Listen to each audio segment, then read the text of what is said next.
निश्चय निधि को पहचाना, अपने तो केवल सपने थे भ्रम और जगत का भटकाना। चरणों में अर्पित अक्षत है, पद मुझको मिल जावे, सब ज्ञान अरुण की किरणों से यह हृदय कमल भी खिल जाए। ओम ह्रूम अष्टोत्तर सत आचार्य श्री विद्यासागर मुनीन्द्राय अक्षय पद प्राप्त क्षितम नृपामिति स्वाहा। इन विषय भोग की मदिरा पी, मना सदा से मत वाला, तृष्णा को तृप्त करे जितने उतनी बढ़ती इच्छा ज्वाला। मैं काम भाव बेध्वंस तू मन सुमन चढ़ाने आया हूँ, इसलिए आपके चरणों में यह नहीं सॉरी। ओम ह्रूम अष्टोत्तर सत आचार्य श्री विद्यासागर मुनीन्द्राय काम बाण विध्वंसने पुष्पम नृपामिति स्वाहा।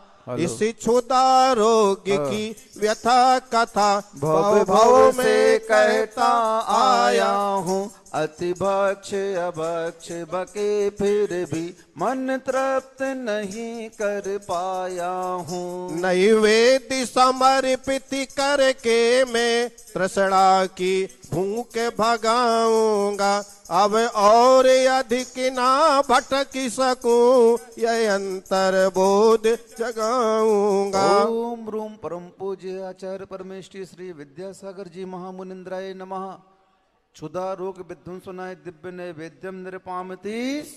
मोहांधिकार से व्याकुल हो निज को नहीं मैंने पहचाना, मैं राग द्वेष में लिप्त रहा, इस हाथ रहा वश पछताना। समर्पित है गुरुवर मेरा, तम दूर भगा देना, तुम ज्ञान दीप की ज्योति से मम अंतर दीप जला देना। ओम ह्रीम परम पूज्याचार्य परमेष्ठी श्री विद्यासागर जी महामुनिन्द्राय नमः। महामोहांधकार विध्वंसनाय दिव्य दीपम निरपामति।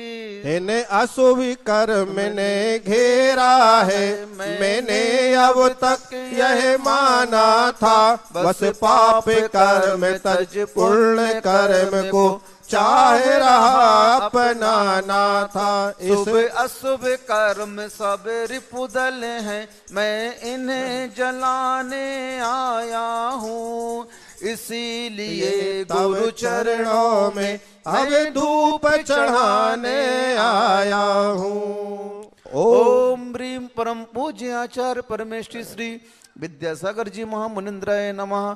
अष्ट दुष्ट कर्म विध्वंसनाय दिव्य धूपम निरपामति। भोगों को इतना भोगा कि खुद को ही भोग बना डाला, साध्य और साधन का अंतर मैंने आज मिटा डाला। चिदानंद में लीन रहूं, पूजा का यह फल पाना है, पाना था जिसके द्वारा वह मिल बैठा मुझे ठिकाना है। ओम ह्रीम परम पूज्य आचार्य परमेष्ठी श्री विद्यासागर जी महामुनिन्द्राय नमः। महामोक्ष फल प्राप्त है फलम निरपामति। जग के वैभव को पाकर मैं निस दिन कैसा अलमस्त रहा, चारों गतियों की ठोकर को खाने में ही अभ्यस्त रहा। मैं हूँ स्वतंत्र ज्ञाता दृष्टा, मेरा पर से क्या नाता है, कैसे अनर्घ पद पा जाऊं, यह अरुण भावना बाता है। ओम ह्रीम परम पूज्य आचार्य परमेष्ठी श्री विद्यासागर जी महामुनिन्द्राय नमः। अनर्घ पद प्राप्त है अर्घम निरपामति। जय माला पूरी ले लो। निर्मल की निर्मल सरिता में अवगाहन करने आया हूँ, मेरा सारा दुख दर्द हरो, यह अर्घ भेंटने लाया हूँ। हे तपो मूर्ति हे आराधक, हे योगीश्वर हे महासंत, है अरुण कामना देख सके, युग युग तक आगामी बसंत। ओम ह्रीम परम पूज्य आचार्य परमेश्वर श्री विद्यासागर जी महामुनिंद्राय नमः। अनर्घ प्राप्त है जयमाला पूर्ण अर्घम नृपामति। नमोस्तु भगवान, नमोस्तु नमोस्तु नमोस्तु। मैं सर्वप्रथम कौन से कराए इन्हीं से सभाई सिंह श्री मान सुधीर कुमार जी सा परिवार कटनी से जो आए हुए हैं, उनसे मेरा आग्रह है, तीर्थ क्षेत्र कमेटी की पूर्व अध्यक्ष है, उनसे मेरा निवेदन है कि दीप प्रज्वलन करके और दीप प्रज्वलन करें, चित्र अनावरण करें और शास्त्र भेंट। और दूसरा नाम है श्रीमान नरेश भाई जी सूरत, उनसे आग्रह है कि वो दीप प्रज्वलन करेंगे। और भी जो बाहर से पधारे हुए गणमान्य अतिथि हों, उनसे मेरा निवेदन है दीप प्रज्वलन करने में अपना सहयोग प्रदान करें। जल्दी जाइए, जल्दी आइए।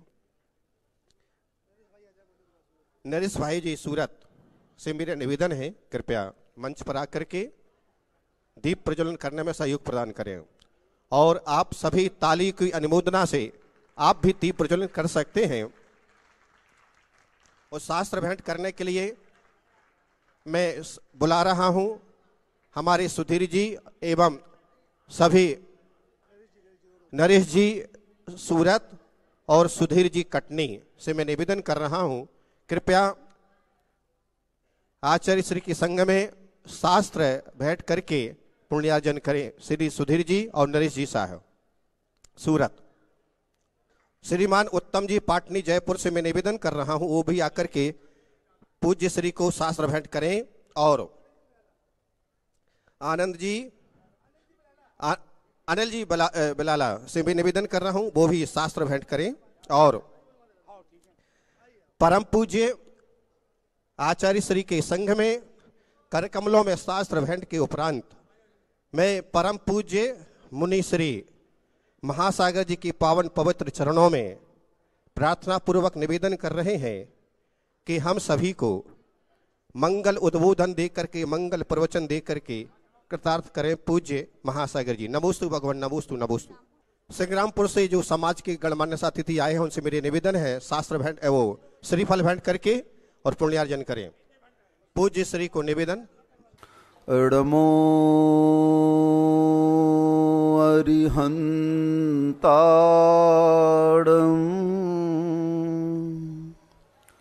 अडमो सिद्धाडम,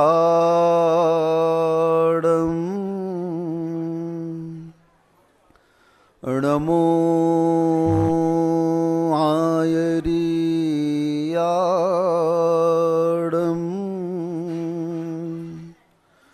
अडमो वज्झायाडम,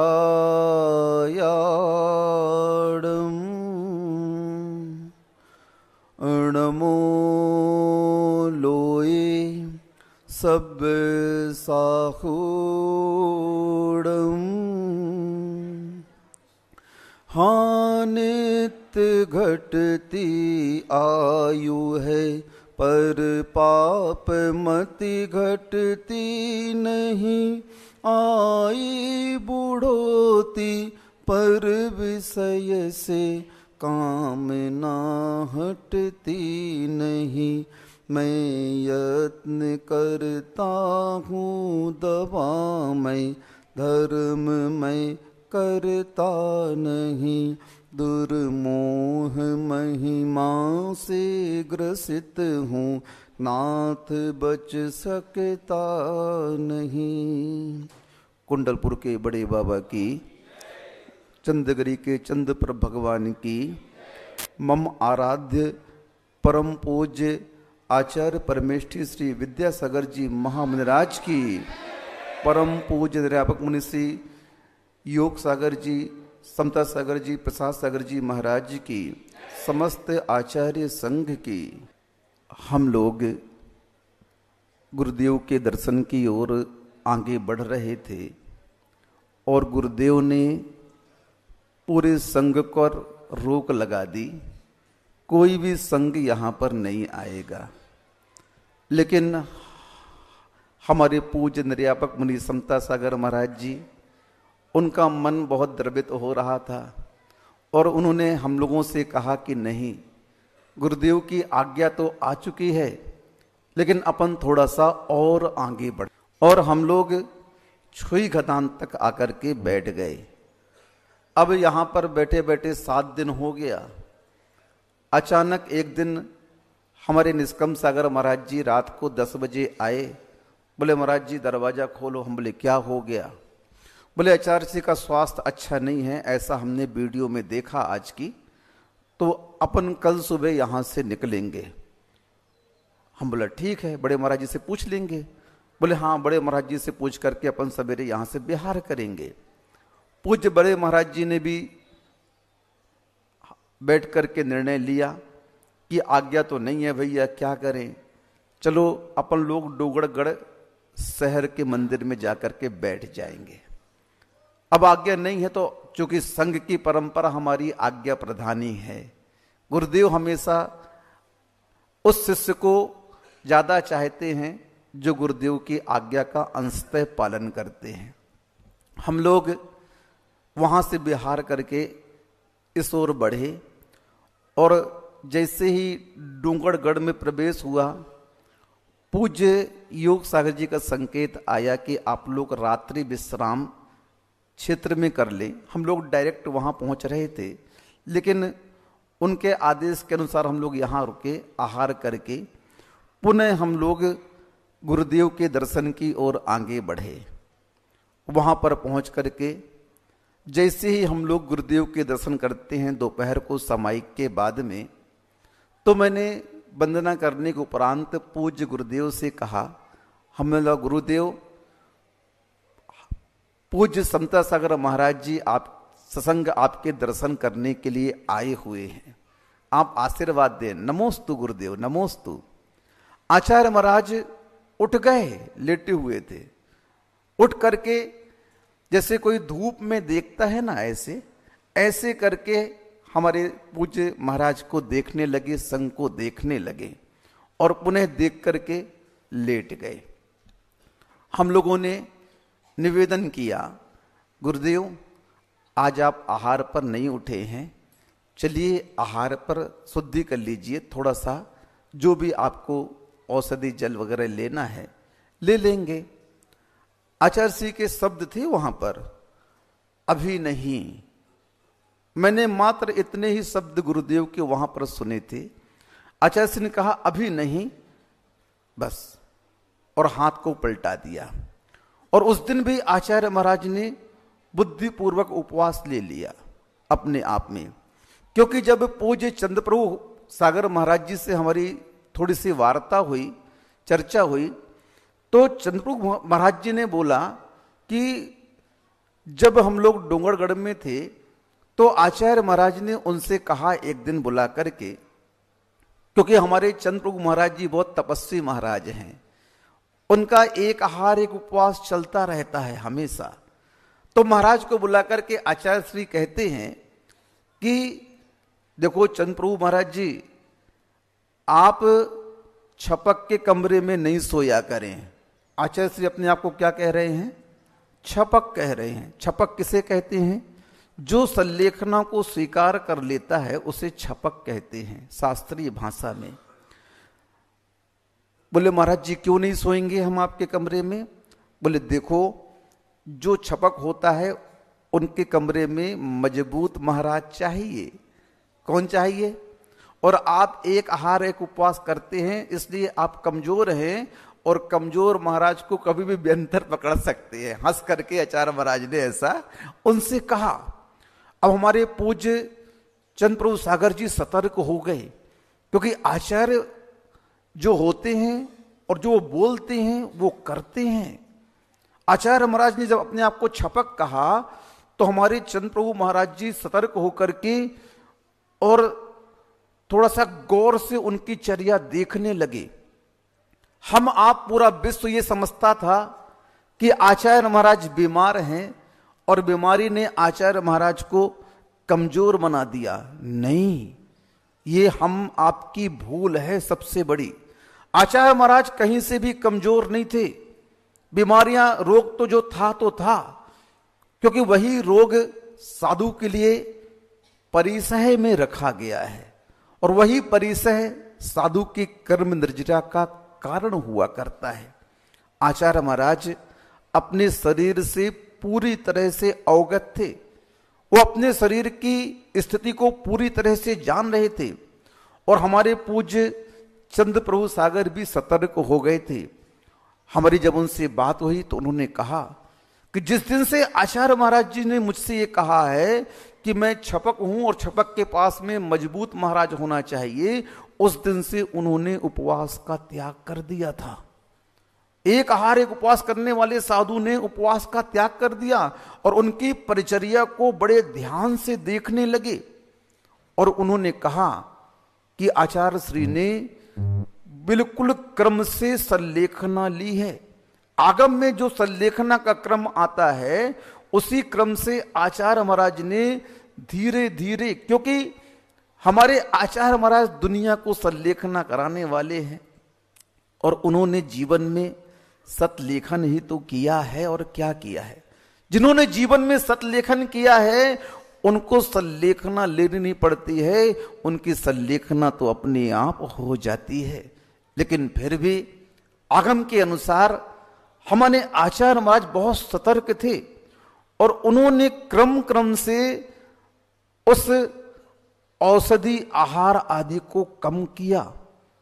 हमारे महाराज बता रहे थे जब वह आहार करते तो वो आहार में जाते और उनकी उस आहार की क्रिया को गिनते थे कि आचार्य महाराज ने आज कितने अंजलि क्या लिया, और उनको यह स्पष्ट हो रहा था कि प्रतिदिन आचार्य महाराज उस क्रम को घटा रहे थे, कम करते जा रहे थे और अंत के आखिरी दिन में मात्र 1-2 अंजलि जल औषधि लेकर के बैठ गए। जब आयुर्वेद के डॉक्टर स्वप्निल जी थे, उन्होंने कहा आचार्य श्री आज आपने बहुत कम लिया। बोला जितना लेना था मैंने अपने हिसाब से ले लिया। दूसरे दिन आचार्य महाराज ने उपवास ग्रहण कर लिया। मैं ये बातें इसलिए बता रहा हूं कि कई लोगों की ये भ्रांतियां हैं कि आचार्य श्री होश में नहीं थे। मैं उन सभी को यह विदित करना चाहता हूं, आचार्य श्री पूरी तरह से होश हवास में थे, पूरी तरह से। इतनी चेतना आचार्य महाराज की कि आप सोच नहीं सकते हैं। हम लोग जब पहुंचे तो हम लोग के सामने भले उन्होंने कुछ बोला नहीं, एक दिन घटना गजब हो गई। हमारे पूज्य श्री समता सागर महाराज जी ने बोला सुबह सुबह आचार्य श्री ठंड लग रही क्या? आचार्य श्री ने सिर हिला दिया। आचार्य श्री गर्मी लग रही क्या? आचार्य श्री ने सिर हिला दिया। आचार्य श्री वेदना हो रही क्या? हाथ जोड़ लिए, मस्तक पर रख करके सिर हिला दिया। गजब की बात है, इतने बड़े आचार्य, इतने सजग। दूसरे दिन की बात है, हम लोग जब 16 तारीख को पहुंचे, उस दिन आचार्य श्री 2 बार उठ करके बैठे अपने से और बैठ करके अपने हाथों से घुटने को पकड़ लिया और सुचिंतन की मुद्रा में 5 मिनट तक बैठे रहे आचार्य श्री। हमने बोला देखो तो अभी भी इतनी शक्ति है आचार्य महाराज के पास में, वो बैठ रहे हैं। मैंने देखा जैसे करवट लेते थे, पिछी को और हाथ करते थे। हमने बोला अभी भी इनकी पिछी हाथ से छूट नहीं रही है। इतनी जागरूकता, हाथों में इतनी शक्ति थी आचार्य महाराज के। मैंने देखा कि वो पिछी पकड़ते थे हाथों से। गजब हो गया। भले ही वो परिमार्जन नहीं कर पा रहे लेकिन मुट्ठी से पकड़ लेते। हम लोग बोलते अच्छा से हम लोग परिमार्जन कर रहे हैं, आप विकल्प ना करें। और परिमार्जन करके ही आचार्य श्री करवट लेते थे। हम लोगों ने एक बार सोचा थोड़ा सा कि एक तखत गड़ रहा होगा आचार्य श्री को, तो एक नैपकिन रख दी। आचार्य श्री ने एक हाथ से नैपकिन को अलग कर दिया क्योंकि पूरी जिंदगी उन्होंने हम लोगों को यही कहा कि ये सब चीज का प्रयोग नहीं करना है। सिर के नीचे कुछ भी नहीं रखा, हाथ के बल ऐसे अपने ही लेटे रहते थे आचार्य श्री। गजब की चर्या थी। दूसरे दिन की बात है, सुबह हुई, आहार चर्या का समय हुआ। हम लोगों ने पुनः आचार्य श्री से कहा, आचार्य श्री आज कुछ ले लीजिए। कल आपने उपवास कर लिया था, आपका कल उपवास था, आज पारणा कर लीजिए। पूरा संघ मौजूद था, प्रसाद सागर महाराज जी थे, पूज्य योग सागर जी थे, सब सभी महाराज वहां पर खड़े हुए थे। मैंने बोला आचार्य श्री आज कोई औषधि नहीं देंगे आपको, मात्र आप थोड़ा सा जल ले लेंगे। इतना मैंने कहा और आचार्य श्री मुस्कुरा दिए। योग सागर महाराज जी कहते हैं, महासागर जी मैं इतने दिन आया, आज तक आचार्य श्री की मुस्कुराहट नहीं देखी और आपके इस निवेदन से आचार्य श्री मुस्कुरा रहे हैं, गजब हो गया। और मुस्कुरा करके आचार्य श्री ने हाथ हिला दिया ऐसे और बोला आज भी मेरा उपवास है। इशारे से उन्होंने उपवास की घोषणा कर दी। मैं दंग रह गया। शुद्धि के लिए निवेदन किया, हाथ आगे करके धुलवाना चाहा, हाथ पीछे खींच लिए और सिर से बोला नहीं कुछ नहीं करो। आचार्य श्री लेटे रहे। हम लोग आचार्य श्री को योगी भक्ति सुना रहे थे। आचार्य श्री को योगी भक्ति हिंदी की बहुत पसंद थी। आचार्य श्री बड़े ध्यान से योगी भक्ति सुन रहे थे। फिर हमने बोला आचार्य श्री आपको समय सार बहुत प्रिय था और आचार्य श्री ने हम लोग को क्या पूरे संघ को पुण्य पाप से लेकर निर्जराधिकार तक की 100 गाथाएं याद करने के लिए कही थी। हम लोगों ने याद भी की और आचार्य श्री को उसका पाठ सुनाया मैंने बैठ करके। आचार्य श्री ने बड़ी समता भाव से पाठ सुना। आचार्य श्री को समाधि तंत्र बहुत प्रिय था। आचार्य श्री को इष्टोपदेश बहुत प्रिय था। ये सब अध्यात्म के ग्रंथ हैं पूज्यवर पूज्यपाद स्वामी के। उनका वाचन भी, उनका मैंने स्वाध्याय आचार्य श्री कराया। बड़े समता भाव से सुनते रहे आचार्य श्री इन ग्रंथों को, बड़े एकाग्र से सुनते रहे। एक पल भी उन्होंने हिला नहीं, कुछ नहीं किया, बस एक करवट से सुनते रहे। मैं सुनाता रहा उन्हें। ऐसी चेतना मेरे गुरुदेव की जागृत थी। दोपहर को बहनें आ गई और कहने लगी महाराज जी ये बड़े बाबा का गंदोदक लेकर के आए हैं, आप आचार्य श्री के माथे पर लगा दो। पूज्यवर समता सागर महाराज जी ने उस गंदोदक को लेकर के आचार्य श्री के माथे पे लगाया। घी का गंदोदक था। और आचार्य श्री से कहते हमारे महाराज जी आचार्य श्री जी आप तो बड़े बाबा की कितनी बार जय बोलते थे। जितने भी प्रवचन होते थे बड़े बाबा की जय के बिना आपके प्रवचन चालू नहीं होते थे। आज बड़े बाबा की जय नहीं बोल रहे हैं आप। महाराज जी ने जय बुलवाई। हमारे समता सागर महाराज जी ने कहा कुंडलपुर के बड़े बाबा की। आचार्य श्री ने दोनों हाथ उठा लिए, बोले जय। दोनों हाथ उठाए, पूरा संघ खड़ा हुआ है। इतनी चेतना गुरुदेव की जागृत थी। किन्हीं कारणों से आचार्य श्री का क्षेत्र परिवर्तन कराया गया। ये सभी को विदित है। कई बार महाराज जी बोल चुके हैं कि जब भी आचार्य श्री का स्वास्थ्य खराब होता था तो उनका क्षेत्र परिवर्तन कराया जाता था। और स्वास्थ्य लाभ को लेकर के जो उपस्थित महाराज थे, जो संघ था, उन्होंने गुरुदेव का क्षेत्र परिवर्तन कराया। लेकिन जब वहां लाभ नहीं मिला तो हम लोगों ने पुनः चंद्रगिरी में आने का निर्णय लिया और आचार्य श्री को जैसे चंद्रगिरी में लाकर विराजमान करते हैं और गुरुदेव से कहते हैं गुरुदेव आप किसी भी प्रकार का विकल्प नहीं करें, आप चंद्रगिरी क्षेत्र में पहुंच चुके हैं। जैसे इतना कहा आचार्य श्री पुनः गर्दन उठा करके दीवालों का अवलोकन करते हैं और ऐसे लेट जाते हैं और कहते ठीक है। पुनः पूरा दिन धर्म ध्यान से बीतता रहा। अचानक रात को थोड़ा स्वास्थ्य बिगड़ा। 10 बजे की बात है। थोड़ा सा उनको पित्त का प्रकोप जो अंदर था बाहर आया और पित्त का प्रकोप आते ही हमने पूज्य समता सागर जी को, प्रसाद सागर जी को बुलाया, सबको, योग सागर जी को। मैं वहीं बैठा हुआ था और हमारे निस्सीम सागर जी और निरामय सागर जी वहीं पर बैठे हुए थे, सामायिक कर रहे थे। हमने बोला, महाराज आचार्य जी को सर्दी हो गई क्या, लगता है नाक से सुरसुर की आवाज आ रही है। हम बोले, काम करो, पतला कपड़ा नाक में डाल करके थोड़ा सा उसको निकाल देते हैं। और जैसे ही पतला कपड़ा नाक के अंदर डाला तो उसमें से पित्त का लालपन आने लगा। हमने बोला, महाराज लगता है नाक में से पित्त आ रहा है, तो अपन नाक को पूरी साफ कर दें ताकि पित्त सूखे ना, जमे ना और श्वास लेने में कुछ दिक्कत ना जाए। इतनी क्रिया की, स्वास्थ्य और बिगड़ा, संग उपस्थित हो गया और मैंने पुनः गुरुदेव से निवेदन किया, गुरुदेव आप जागृत तो हैं, क्योंकि आप जब कभी भी किसी की संलेखना करवाते थे तो आप उस छपक से ओम ओम कहलवाते थे, क्योंकि उस समय नमोकार मंत्र का उच्चारण हो पा रहा है कि नहीं हो पा रहा है। सबसे छोटा अगर कोई मंत्र है तो ओम, ओम में पंच परमेष्टि पूरे समाहित हो जाते हैं।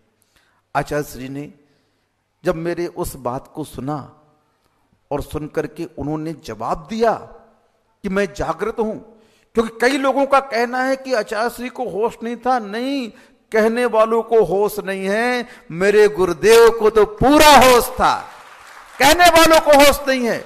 हम उनकी परिचर्या में थे। और सही बात तो ये है, गुरुदेव को हम लोगों की भी आवश्यकता नहीं थी, हम लोगों की भी आवश्यकता गुरुदेव की नहीं थी।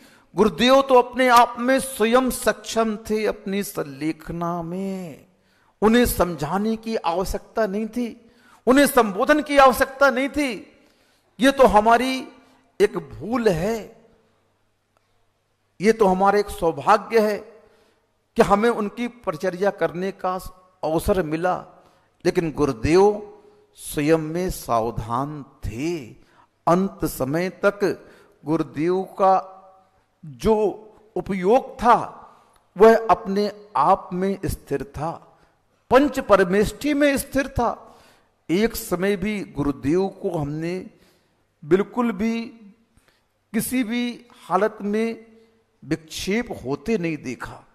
अंत तक गुरुदेव अपनी आत्मा में रमण करते थे, कुंद कुंद की गाथाओं का वह मनन करते थे, चिंतन करते थे, अपने आप में स्वस्थ थे। ऐसे गुरुदेव की परिचर्या करने का लाभ हम सभी को मिला। गुरुदेव ने क्यों रोक दिया सभी को? बहुत सारे प्रश्न आज सबके सामने खड़े हो रहे हैं, उन सभी का उत्तर आप लोगों को मिल चुका है। और बहुत सारे प्रश्न आप लोग जो कर रहे हैं संग संबंधित, उनका उत्तर भी आपको मिलेगा। आप ज्यादा चिंता करने की आवश्यकता ना करें। हां, हमारे संग की चिंता आप ना करें, क्योंकि हमारे संग की चिंता स्वयं हमारे गुरुदेव ने की है। इतने बड़े आचार्य, इतने बड़े आगम के ज्ञाता, जिनको देख करके लोग आगम कहते थे, वो स्वयं अपने आप में आगम हैं, थे और रहेंगे। और ये तो वो आत्मा है जो अपना कल्याण करने के लिए संसार में आए थे, और वे अपना कल्याण तो कर गए, लेकिन अपने कल्याण के साथ साथ जो उनसे जुड़ा उनका भी कल्याण वे कर गए। कितनों का कल्याण कर गए और कितनों के लिए मार्ग प्रशस्त करके चले गए। ऐसे गुरुदेव की हम वंदना करते हैं, आराधना करते हैं, यहीं से उन्हें नमोस्तु करते हैं और यह भावना करते हैं, हे गुरुदेव, आप हमेशा कहा करते थे कि यहाँ से जाने के उपरांत में अपने गुरुदेव ज्ञान सागर महाराज से मिलूंगा और पूछूंगा कि आपने हमें इतने दिन तक याद क्यों नहीं किया। लेकिन महाराज आप कह गए हैं, मैं भी आपसे कहता हूं कि आप भी हमें भूलिएगा नहीं। हम जहां कहीं भी स्खलित हों, जहां कहीं भी शिथिल हों, तो आप आकर के डांटिएगा, प्रायश्चित दीजिएगा, संभालिएगा, अपने चरणों में रखिएगा, अपना आशीष बनाए रखिएगा, पूरे श्रावक के ऊपर, पूरे आर्यका संघ के ऊपर, पूरे ब्रह्मचारी ब्रह्मचारिणियों के ऊपर, पूरे मुनि संघ के ऊपर प्रभु आपका निर्देश, आदेश और आशीष हमेशा बना रहे, यही आपके चरणों में प्रार्थना है। अहिंसा परमो धर्म की जय। परम पूज्य आचार्य भगवान श्री विद्यासागर जी महाराज की, समस्त मुनि संघ की। ओम नमः सिद्धेभ्यः। अहिंसा परमो धर्म की। गुरुवर आचार्य श्री विद्यासागर जी महाराज की।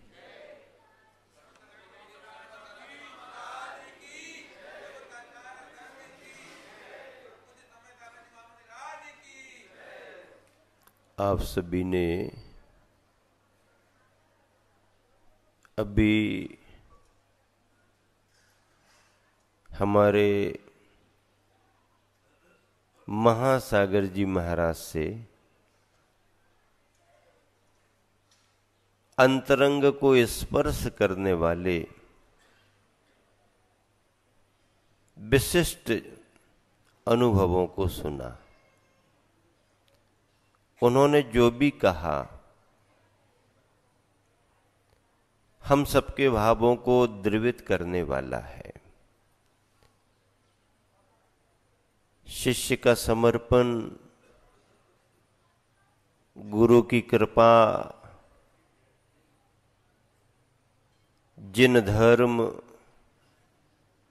जन जन का धर्म,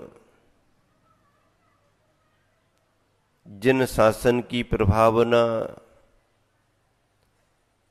अपने आत्म धर्म की प्रभावना, ये सभी अंत क्षणों में गुरुवर के व्यक्तित्व में निरंतर दिखाई देते रहे।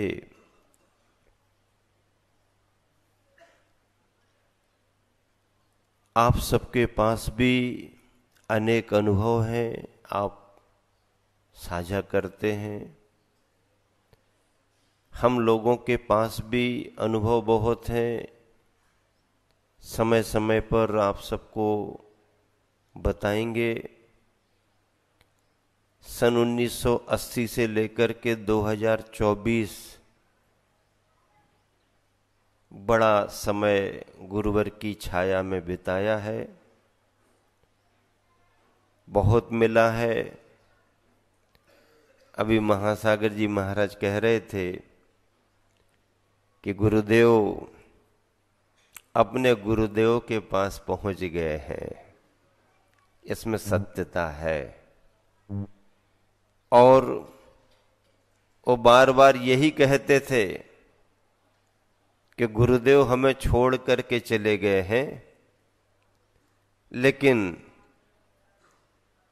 मैं छूटने वाला नहीं हूं, मैं भी अपने गुरुदेव को जाकर के पकड़ लूंगा।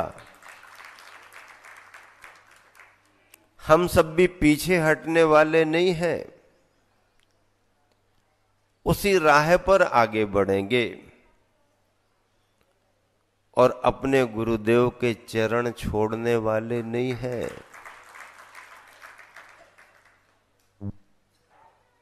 गुरुदेव ने जो दिया है वह हम सबकी धरोहर है। आज मैं समझता हूं महाराज जी ने जिन अंतरंग पहलुओं को आपके सामने रखा, सारी समाज के सामने रखा, वो बहुत बड़ी जानकारियों का पिटारा है। और पुनः एक बार देश में आचार्य श्री की सजगता, जागरूकता, उत्कृष्टता, निष्प्रहता सामने उभर करके आ गई है। प्रसाद सागर जी महाराज बहुत अंतरंग जीवन से जुड़े हुए हैं। मुनिवर योग सागर जी महाराज जी ने जितनी तत्परता और सजगता से गुरुदेव के अंतिम क्षणों का लाभ लिया है, उनके पास बहुत सारे सूत्र संग्रहित हैं, समय पर आप सबको सुनने को मिलेंगे। संघ की उपस्थिति में आचार्य ने किस रूप में क्या चर्चाएं कब कब किस किस समय की हैं, संघ आपको समय समय पर बताएगा। आज अपने संघ के ज्येष्ठ श्रेष्ठ मुनिवर निर्यापक समय सागर जी के संघ का मंगल आगमन दोपहर को होगा। मध्याह्न बेला में यहाँ पर शांति विधान संपन्न होगा।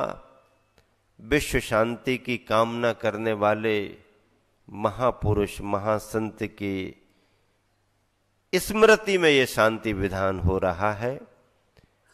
निरंतर उनकी वह भव्यात्मा दिव्यात्मा मुक्ति के मार्ग पर आगे बढ़ती रहे। और मैं आप सबके बीच भावना प्रकट कर रहा हूं कि वह आगे चल करके जिस भाव में वो तीर्थंकर बनेंगे उस भाव में हम सब उनके समोसरण में विराजमान रहेंगे। चंद्रगिरी डोंगरगढ़ क्षेत्र विश्व के इतिहास के पटल पर अंकित हो गया है। यहाँ की कमेटी बहुत कर्तव्यनिष्ठ और गुरुवर के प्रति समर्पित कमेटी है। वह निरंतर गुरुवर के मार्गदर्शन को, उनके आशीर्वाद को आगे बढ़ाएगी। और केवल चंद्रगिरी क्षेत्र की ही कमेटी नहीं है, यह क्षेत्र तो ऐसा बन गया कि पूरी दुनिया का आदमी इस चंद्रगिरी क्षेत्र की वंदना करने के लिए साल में एक बार आएगा। 18 तारीख यहाँ की वार्षिक महोत्सव के रूप में आयोजित की जाएगी। इसी शुभ भावना के साथ समय को देख करके विराम दे रहा हूं। गुरुवर बाहर से कहीं भी चले जाएं, हम सबको चिंता नहीं है, वो अंदर से कभी दूर नहीं जा सकते हैं। नेमावर में 2019 में जब चरण सन्निधि में मैं पहुंचा था, गुरुवर ने हाइकू के माध्यम से अपने प्रवचन में यही बात बताई थी कि ज्ञान सागर जी कितने ही दूर क्यों न चले गए हों, वो हमारे अंदर से कभी निकलने वाले नहीं हैं। और इसका कारण भी बताया। उन्होंने कारण बताया कि वो आकर के नहीं बैठे थे हमारे अंदर, मैंने अपने पुरुषार्थ से उनको अपने अंदर बिठाला है। जब मैंने अपने पुरुषार्थ से उनको अपने अंदर बिठाला है तो वो अपनी मन मर्जी से बाहर नहीं जा सकते हैं। अगर जाना भी चाहेंगे तो उन्हें 1000 बार सोचना पड़ेगा कि इनके यहां से निकल करके जाएं कि नहीं। वही वचन वर्गनाएं मानस पटल और हृदय में घूमती रहती हैं कि गुरुदेव बाहर से भले ही बहुत दूर पहुंच गए हैं, लेकिन अंदर से कभी दूर होने वाले नहीं है। हम सब शिष्य शिष्याओं और तमाम श्रद्धालुओं के हृदय में जो विराजमान हुए हैं वो हमेशा हमेशा के लिए विराजमान रहेंगे। महावीर भगवान की जय। जावानी के ज्ञान ते सूजे लोकालोक, सोवानी मस्तक दुर सदा दे दो।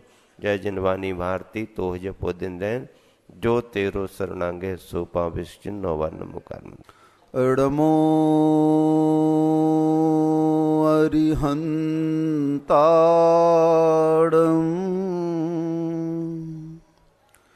अड़मो सिद्धाड़म,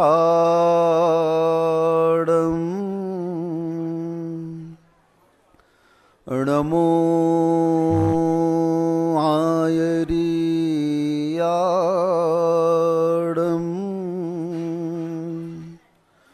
अड़मो वज्झायाड़म,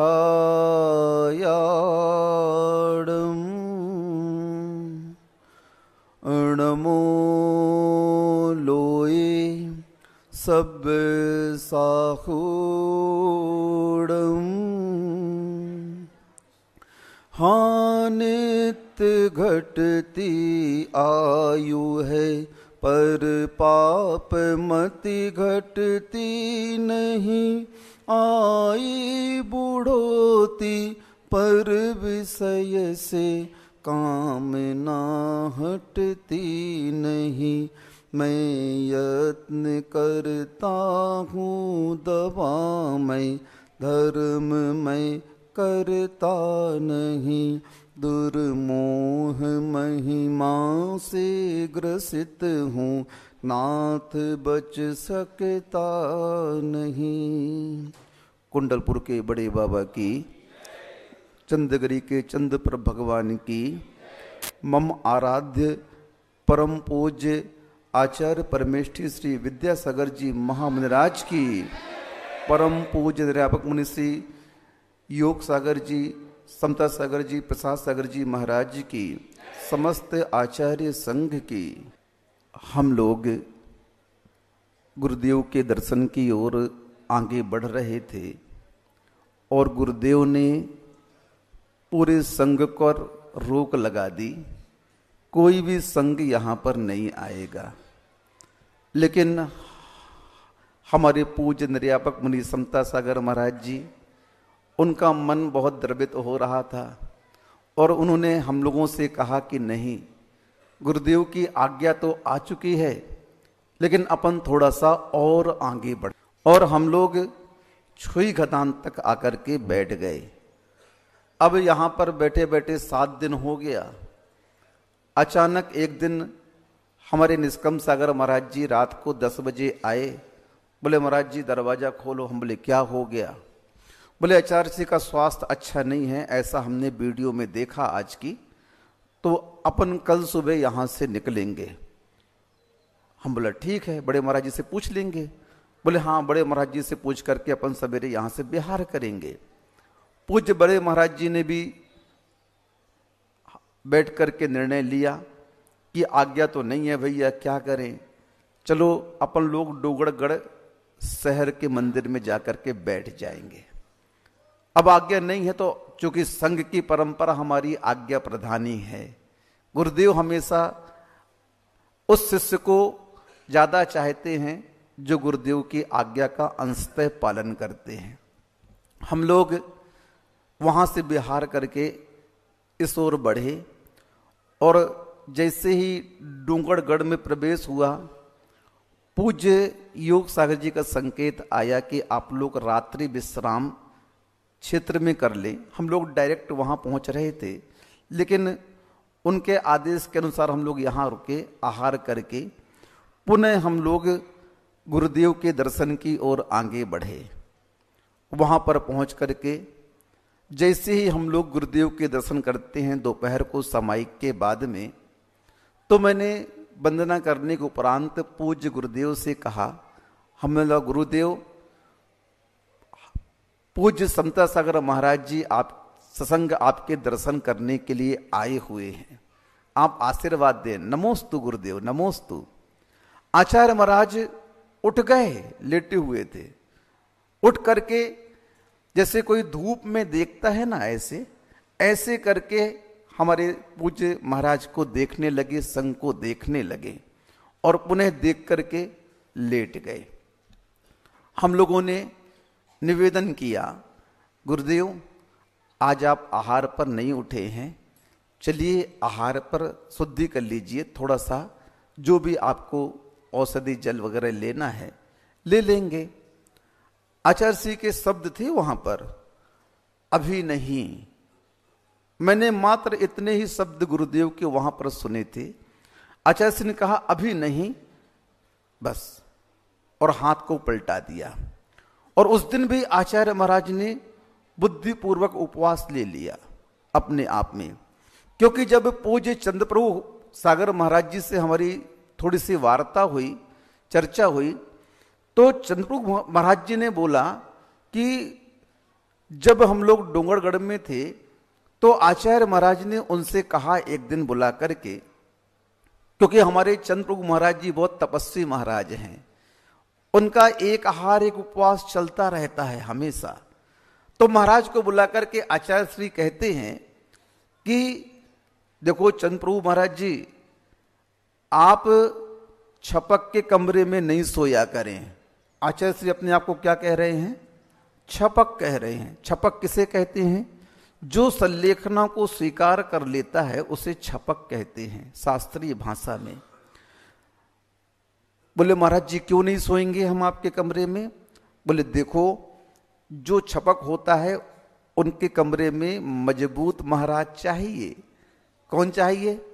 और आप एक आहार एक उपवास करते हैं, इसलिए आप कमजोर हैं, और कमजोर महाराज को कभी भी व्यंतर पकड़ सकते हैं। हंस करके आचार्य महाराज ने ऐसा उनसे कहा।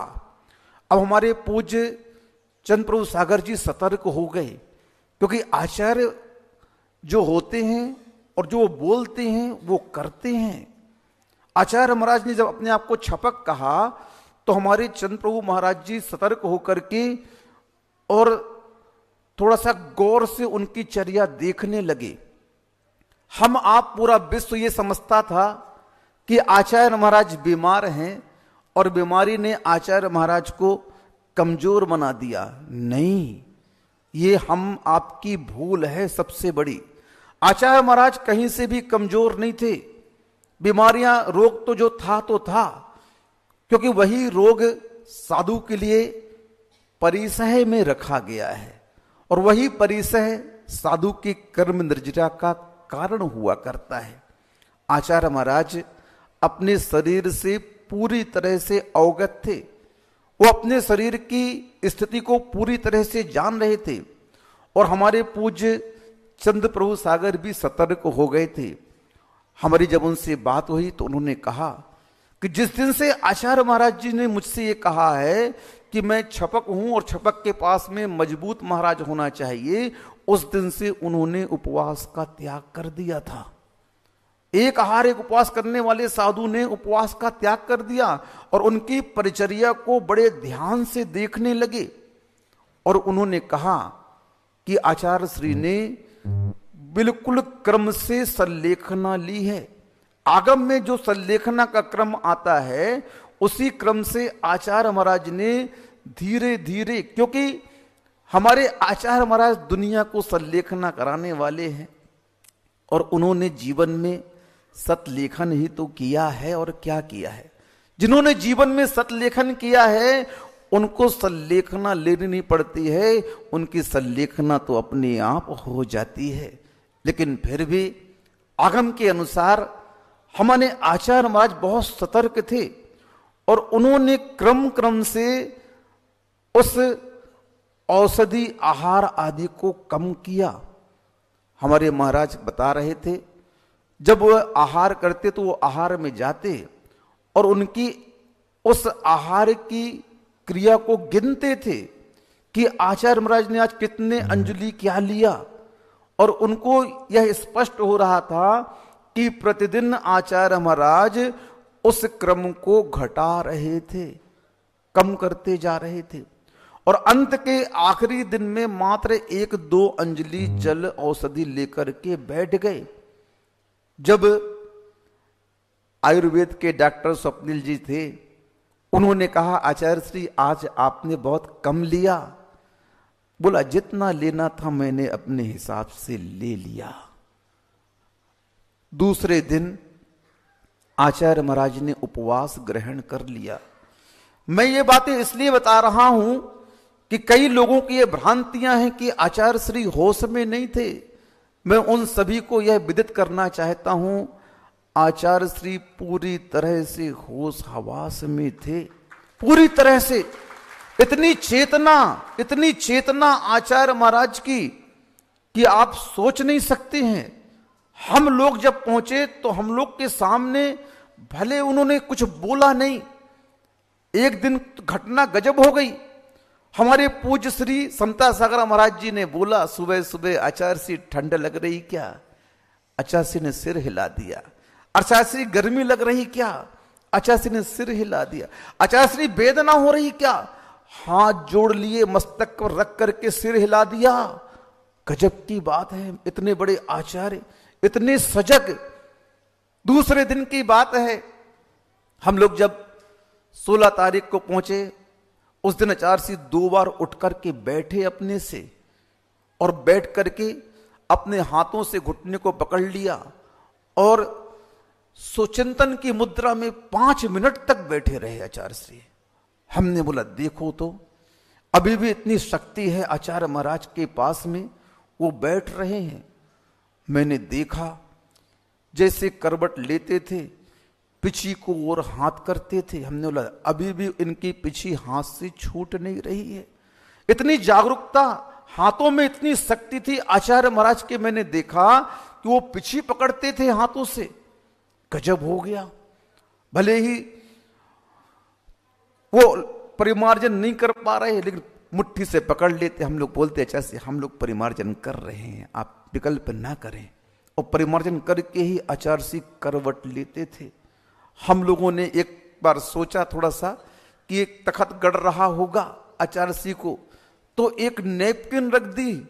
आचार्य श्री ने एक हाथ से नैपकिन को अलग कर दिया, क्योंकि पूरी जिंदगी उन्होंने हम लोगों को यही कहा कि ये सब चीज का प्रयोग नहीं करना है।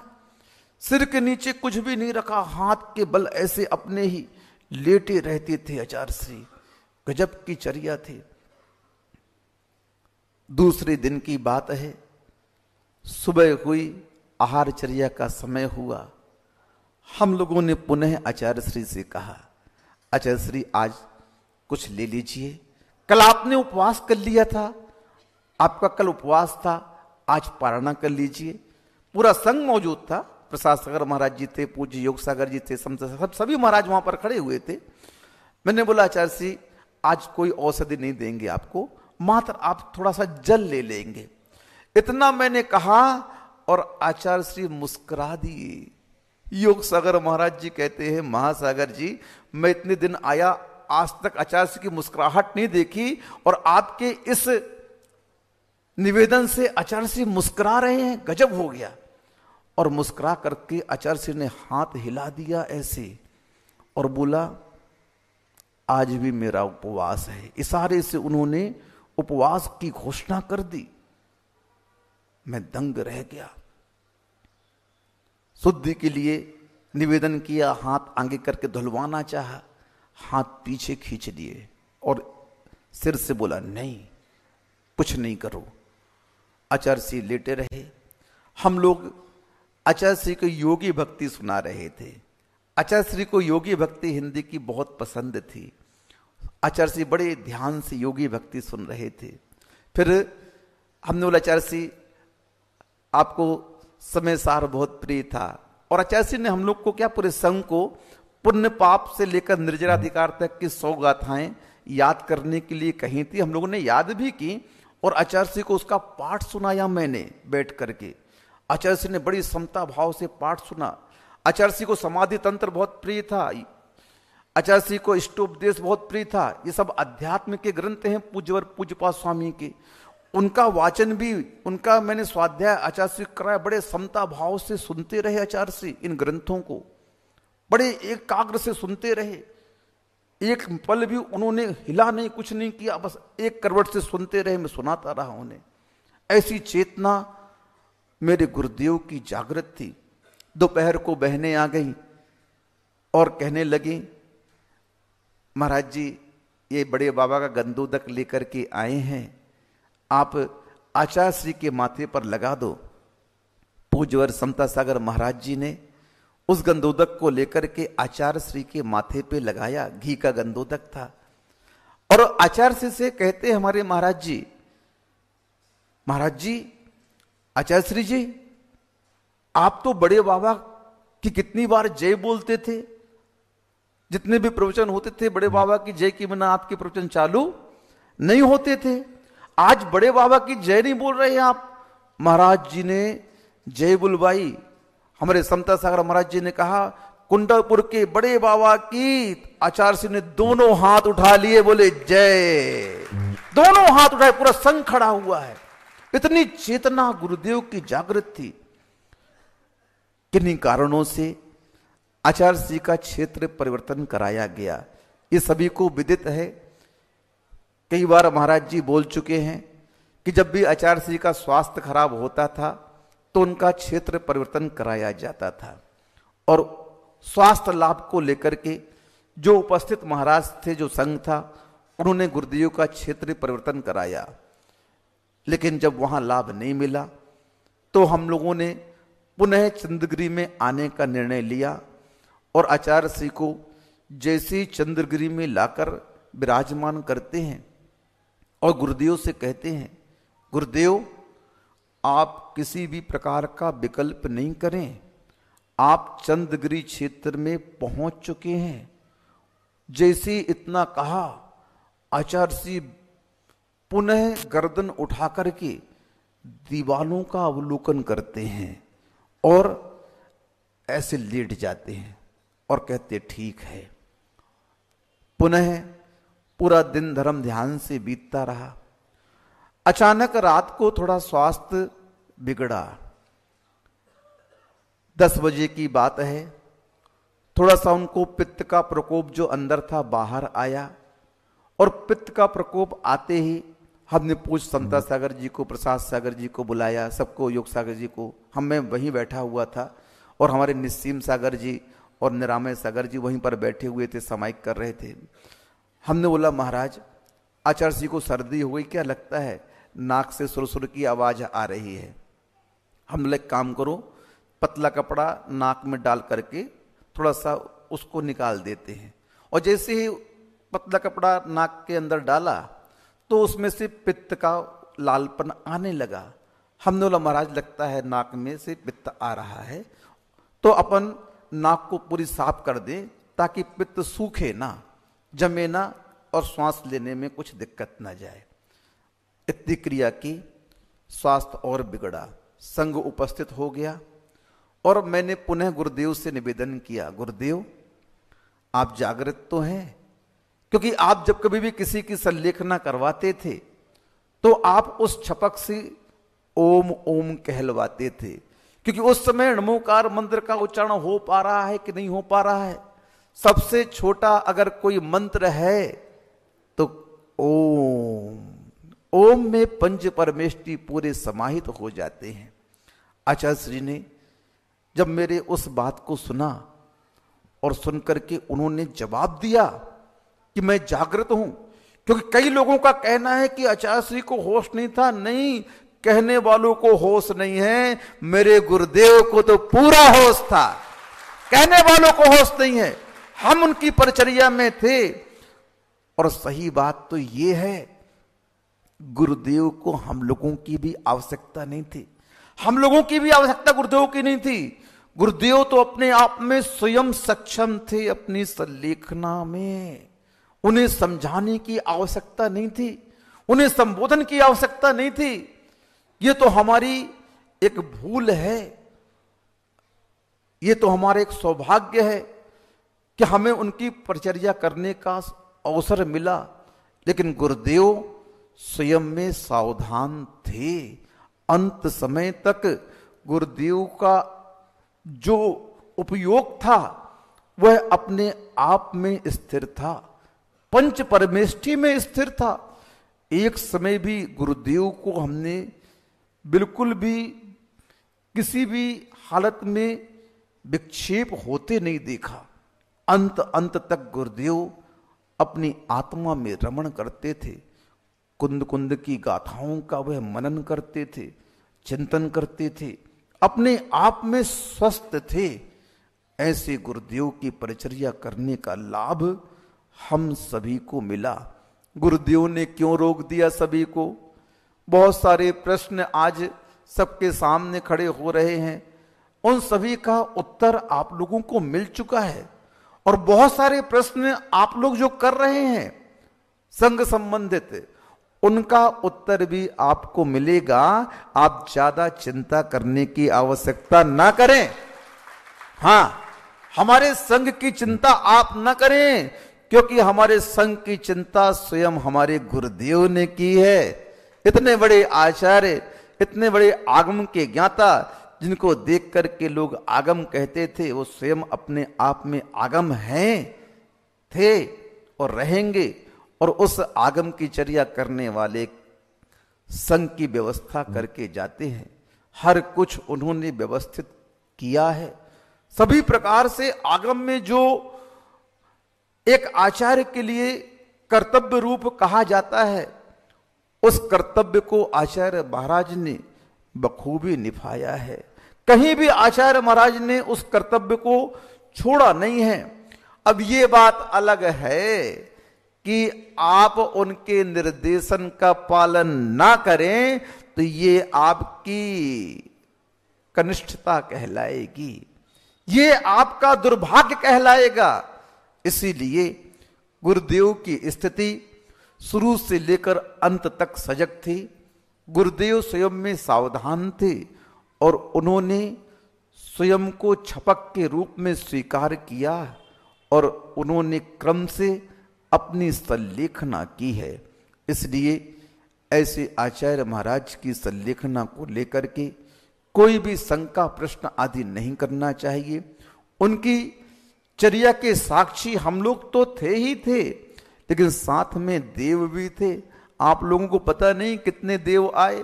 ये मनुष्य सोचते होंगे कि भगवान का डोला हमने उठाया गुरुदेव का, नहीं, वहां पर इतनी भीड़ थी और डोला में हाथ लगाने वाले एक नहीं थे, असंख्यात देव थे। हमने देखा उस भीड़ में कि कौन डोला पकड़े हुए है, कोई को कोई सुध नहीं है। सारी जनता मात्र हाथ लगाने की होड़ कर रही, गुरुदेव के डोले में हम हाथ लगा लें।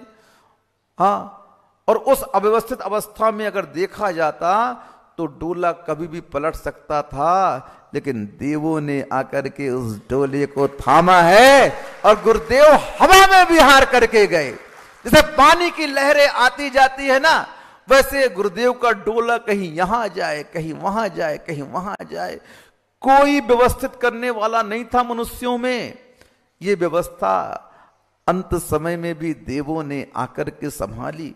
गुरुदेव ने पहले समझ लिया था कि भैया अगर मैं पहले से घोषणा करता, अभी तो ये हाल है, जब बिना घोषणा के यह डोला कैसे अधर में डोल रहा है, और अगर घोषणा कर देता तो चंद्रगिरी का पूरा डोंगरगढ़ का शहर जन सैलाब से भर जाता। यहां पैर रखने की जगह, क्षेत्र तो क्या, डोंगरगढ़ में पैर रखने की जगह नहीं होती। और उस अव्यवस्था का दोष मेरे गुरुदेव को लगता, लेकिन मेरे गुरुदेव अपने जीवन में कभी कोई दोष लगाना नहीं चाहते थे। इसलिए उन्होंने किसी को भी नहीं कहा, क्योंकि जानते हैं उस अव्यवस्था का अंत में हमें दोष लग जाएगा। इतने सजग हमारे गुरुदेव अपने आप में रह करके और उस आत्मा की साधना करते हुए इस संसार को सब कुछ देकर के गए हैं। भगवान महावीर की परंपरा के बाद में हम देखते हैं बहुत सारे पूर्वाचार्य हुए हैं, और उन पूर्वाचार्यों की वंदना हमारे गुरुदेव ने स्वयं की है। कुंद महाराज से लेकर के समंतभद्र स्वामी महाराज तक जितने भी पूर्वाचार्य हुए हैं, उन्होंने जैन धर्म की महती प्रभावना की है, महती प्रभावना की है। लेकिन मैं उन पूर्वाचार्यों का कुछ अभिनय नहीं करना चाहता हूं। उन पूर्वाचार्यों ने जैन धर्म की महती प्रभावना की है, और उन पूर्वाचार्यों को मेरे गुरुदेव भी वंदन करते थे और मैं भी उनकी वंदना करता हूं, करता रहूंगा। लेकिन मेरे गुरुदेव की प्रभावना उन पूर्वाचार्यों से कहीं अधिक थी, कहीं अधिक थी।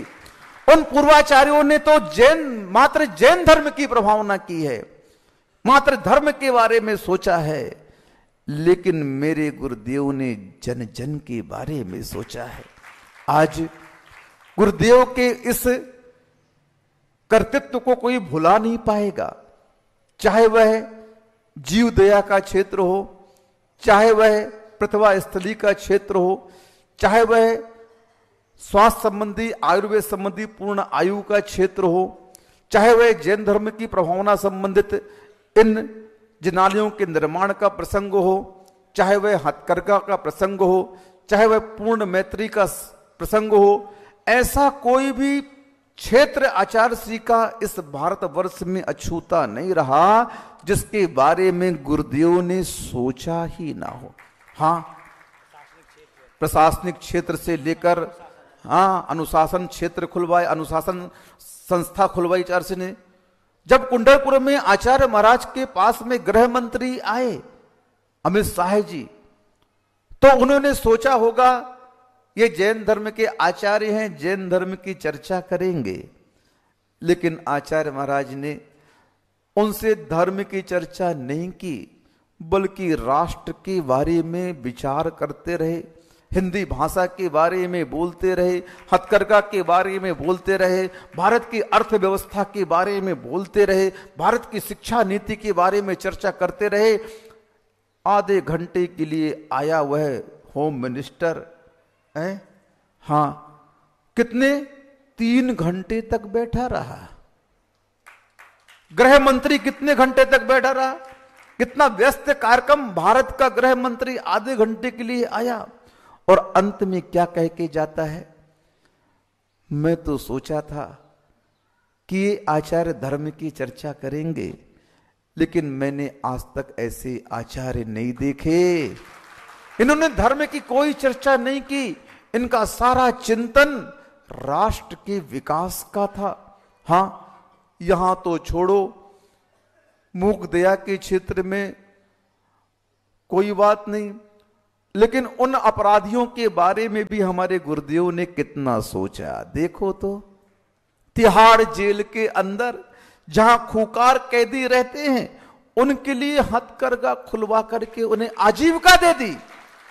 जाओ, तुम भी स्वस्थ हो, तुम भी उस अपराध का परित्याग करके धर्म के मार्ग पर अग्रसर हो।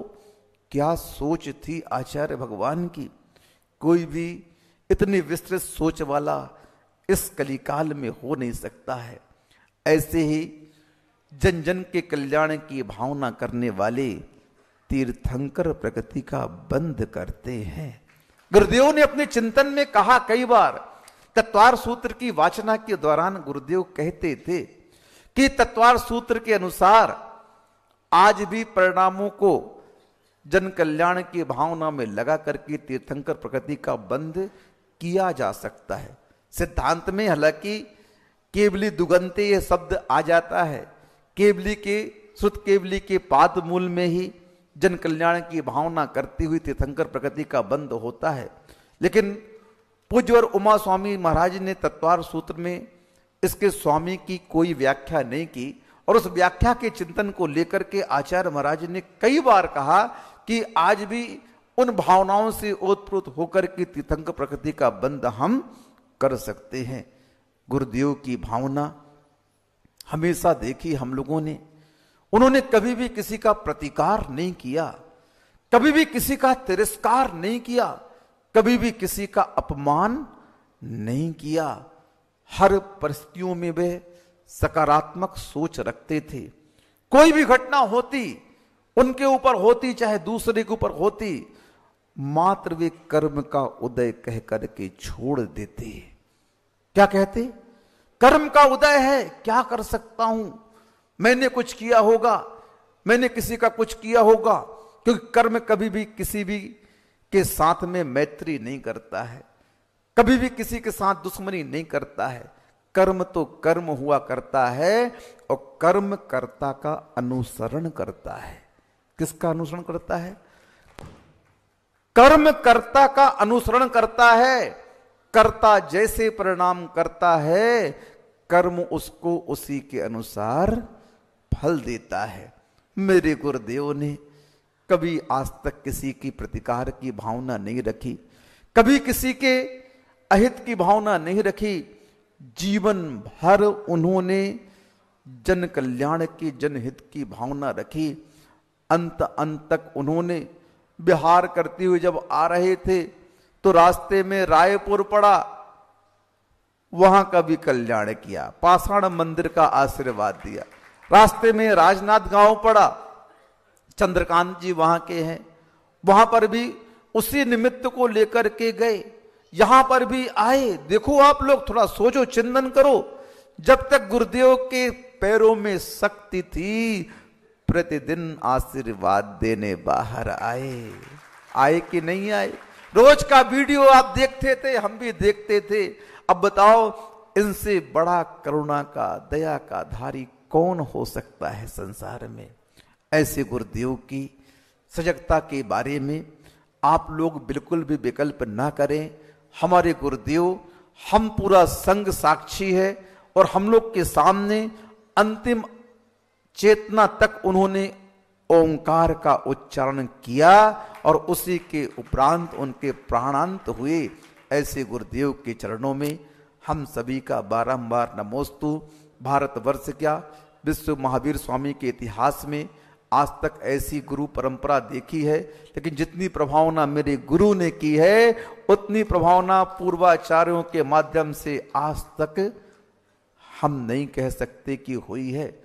जैन धर्म की प्रभावना तो पूर्वाचार्यों के माध्यम से हुई है, लेकिन जो विश्व आज उन्हें याद कर रहा है और जितने क्षेत्रों में आचार्य महाराज ने विकास किया है भारतवर्ष में और जितने लोगों का कल्याण किया है, उतना कल्याण आज तक किसी भी जीव के माध्यम से नहीं हुआ है। ये वो महान आत्मा थी जो भटकते हुए हम पापियों का, हम पामरों का कल्याण करने के लिए इस कली काल में आई। और धन्य है वे आत्मा जिन्होंने ऐसी आत्मा का सानिध्य पाकर के इनके चरणों में अपने समर्पण को करते हुए अपना कल्याण किया। क्योंकि अब जो बच्चे पैदा होंगे उनको हम नहीं कह पाएंगे कि भाग्यशाली हैं कि नहीं, लेकिन जो रहते हुए सानिध्य पा गए वे अवश्य भाग्यशाली हैं। हाँ, और ऐसे जो चरणों से गुरुदेव के जुड़ा रहेगा तो आगामी काल में, आगामी भाव में वो भी गुरुदेव की समोषण में अवश्य जगह पाएगा ही पाएगा। इतना ही पर्याप्त समझता हूं। हाँ, 25 फरवरी को यहां पर विनयांजलि होगी और भारतवर्ष क्या, विश्व में जहां जहां भी जैन समाज है सभी अपने अपने नगर ग्रामों में जो समय यहां से निर्धारित किया जाएगा, हाँ, किसी भी समय कर सकते हो, उस समय में आप लोग गुरुदेव को विनयांजलि देंगे और जो जो जिस नगर में जिसने दी जाएगी सभी वहां पर एक छोटी सी क्लिप बना करके व्हाट्सएप में वायरल करेंगे और उसमें विद्यासागर जी .com में .guru में आप डालेंगे, उसकी जो वो है साइट है उसमें सभी जितने भी नगर में विनयांजलि दी जाएगी सभी एक क्लिप बना करके आचार्य श्री के नाम से और विद्यासागर .guru में डाल करके उसे आप सेव करेंगे ताकि यह इतिहास हमारे यहां रहे। क्योंकि जैन धर्म के ऐसे सूर्य हैं जो कभी अस्त नहीं हुए, आचार्य महाराज, और ऐसे संत हैं जिनकी समाधि का उपवास पूरे भारतवर्ष के दिगंबर साधुओं ने किया। भारतवर्ष का एक भी दिगंबर संघ, चाहे वह किसी भी आमनाओं को मानने वाला हो, मेरे गुरुदेव की विनयांजलि, भावांजलि और उनके अंतिम समय में पूरे भारतवर्ष के संघ ने उपवास किया। उन सभी संघों को बहुत बहुत हमारा नमन है, बहुत बहुत धन्यवाद। ऐसे ही जिन धर्म के प्रधानमंत्री, माननीय प्रधानमंत्री जी का तो वक्तव्य आप लोगों ने सुना ही है, उनके लेख अखबारों में लिखे हैं। पूरा विश्व, पूरा लोकसभा, पूरी राज्यसभा, राष्ट्रपति से लेकर जितने भी नेता थे, पूरा भारतवर्ष उनके इस संलेखना के उपरांत भावामुक्त हो गया था। इतने भाव युक्त हो गए थे हमारे प्रधानमंत्री जी कि उनका कंठ अवरुद्ध हो गया था। बताओ, इतने बड़े राष्ट्र का अध्यक्ष, राष्ट्र का प्रधानमंत्री हमारे गुरुदेव के उन विचारों से कितना प्रभावित था, ये आप लोग देख रहे हैं। हमारे गुरुदेव कोई सामान्य आत्मा नहीं थे, ये तो वो आत्मा है जो अपना कल्याण करने के लिए संसार में आए थे और वे अपना कल्याण तो कर गए, लेकिन अपने कल्याण के साथ साथ जो उनसे जुड़ा उनका भी कल्याण वे कर गए। कितनों का कल्याण कर गए और कितनों के लिए मार्ग प्रशस्त करके चले गए। ऐसे गुरुदेव की हम वंदना करते हैं, आराधना करते हैं, यहीं से उन्हें नमोस्तु करते हैं और यह भावना करते हैं, हे गुरुदेव, आप हमेशा कहा करते थे कि यहाँ से जाने के उपरांत में अपने गुरुदेव ज्ञान सागर महाराज से मिलूंगा और पूछूंगा कि आपने हमें इतने दिन तक याद क्यों नहीं किया। लेकिन महाराज आप कह गए हैं, मैं भी आपसे कहता हूं कि आप भी हमें भूलिएगा नहीं। हम जहां कहीं भी स्खलित हों, जहां कहीं भी शिथिल हों, तो आप आकर के डांटिएगा, प्रायश्चित दीजिएगा, संभालिएगा, अपने चरणों में रखिएगा, अपना आशीष बनाए रखिएगा पूरे श्रावक के ऊपर, पूरे आर्यका संघ के ऊपर, पूरे ब्रह्मचारी ब्रह्मचारिणियों के ऊपर, पूरे मुनि संघ के ऊपर। प्रभु आपका निर्देश, आदेश और आशीष हमेशा बना रहे, यही आपके चरणों में प्रार्थना है। अहिंसा परमो धर्म की जय। परम पूज्य आचार्य भगवान श्री विद्यासागर जी महाराज की, समस्त मुनि संघ की